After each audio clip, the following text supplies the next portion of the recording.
آپ کے ضمیر مردہ ہو چکے ہیں، آپ جھوٹ بولتے ہیں، آپ ریاکاری کرتے ہیں، آپ دوسروں کو دھوکہ دیتے ہیں، آپ حسد کرتے ہیں، آپ برائی کرتے ہیں، آپ چگلی کرتے ہیں، آپ اور بہت سی بری باتیں کہتے ہیں اور بہت کچھ برا سوچتے ہیں، لیکن رتی بھر بھی آپ کو فرق نہیں پڑتا، اس لیے کہ آپ کے ضمیر مردہ ہو چکے ہیں۔ لیکن جب کوئی اس گناہ کی دھلدل سے خدا کے بیٹے کے وسیلے باہر آ جاتا ہے، ہلیلویا، ہلیلویا،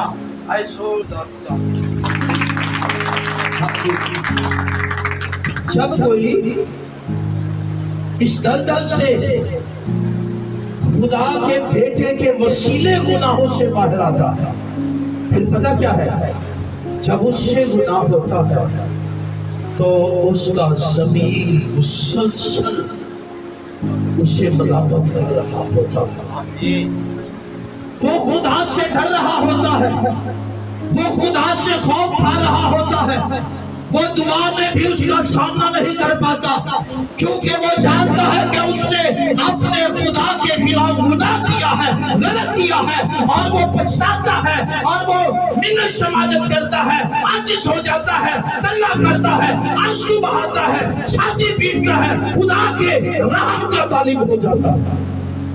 مجھ پر رحم کر میرے خدا، میں نے تیرے خلاف گناہ کیا، تیرے بیٹے نے مجھے گناہوں سے نکالا، لیکن پھر میں گناہ کی طرف بڑھا ہوں، مجھ پر رحم کر، مجھے معاف کر، میں تیرے بغیر نہیں رہ سکتا خداوند، گناہ مجھے تجھ سے دور کر دیتا ہے، میری روح تڑپ رہی ہے، میں بے چینی کی حالت میں ہوں، میں سکھ نہیں پا رہا ہوں، میں تکلیف کے اندر ہوں، جب تک تیرے بیٹے کا لہو جو ہے اس گناہ کے الزام کو دور نہیں کرے گا، مجھے تیری حضوری میں کھڑے ہونے کی دلیری نصیب نہیں ہوگی۔ یاد رکھیے گا، بائبل میں لکھا ہے کہ جب ہمارا ضمیر ہمیں الزام نہیں دیتا تو ہمیں اس کی حضوری میں کھڑے ہونے کی دلیری کیا ہوتی ہے؟ دلیری ہوتی ہے، دلیری ہوتی ہے۔ ہلیلویا، ہلیلویا۔ کیوں؟ اور یہ دلیری کیسے آتی ہے؟ ہمارا ضمیر ہمیں الزام کب نہیں دے گا؟ جب ہم خدا کے بیٹے کے قیمتی لہو میں رہیں گے، لہو کو اپنا اوڑھنا اور بچھونا بنا لیں گے، تو کیا ہوگا؟ ہمارا ضمیر ہمیشہ مطمئن رہے گا، ہلیلویا، تسلی میں رہے گا، اور ہم جب بھی آئیں گے خدا کی حضوری میں تو کیسے آئیں گے؟ میں ہوش ہویا جدو مینو آکھن لگے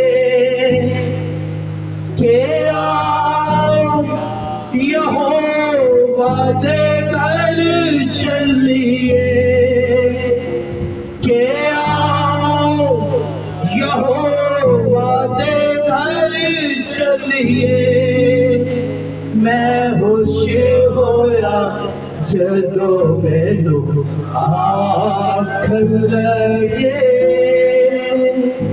ہلیلویا، اس کی خوشی خداوند میں ہے، آئی زور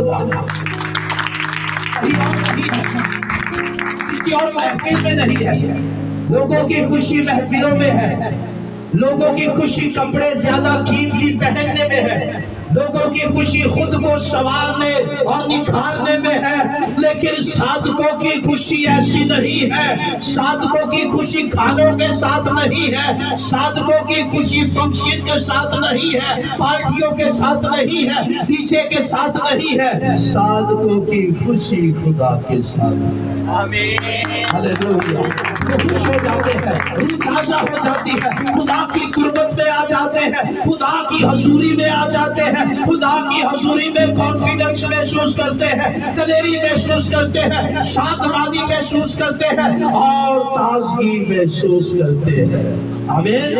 ان کی خوشی خدا کی حضوری میں ہوتی ہے۔ سو میرے عزیزو، گناہ ایک سنگین مسئلہ ہے، لیکن اب وہ مسئلہ شاید آپ کی زندگی میں آج بھی ہو، لیکن کراس پر حل ہو چکا ہے۔ آمین ہلیلویا، ہلیلویا۔ اس بات پہ ذرا زور ڈالو، حل ہو چکا ہے، مسیح میں نجات کا کام مکمل ہو چکا ہے۔ آمین۔ ہلیلویا۔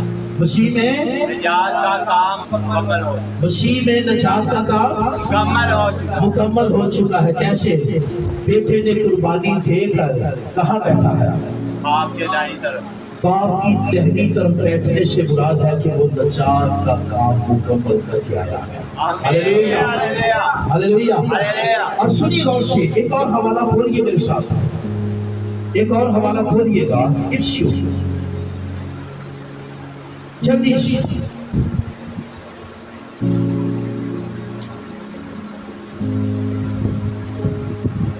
دو چیپٹر،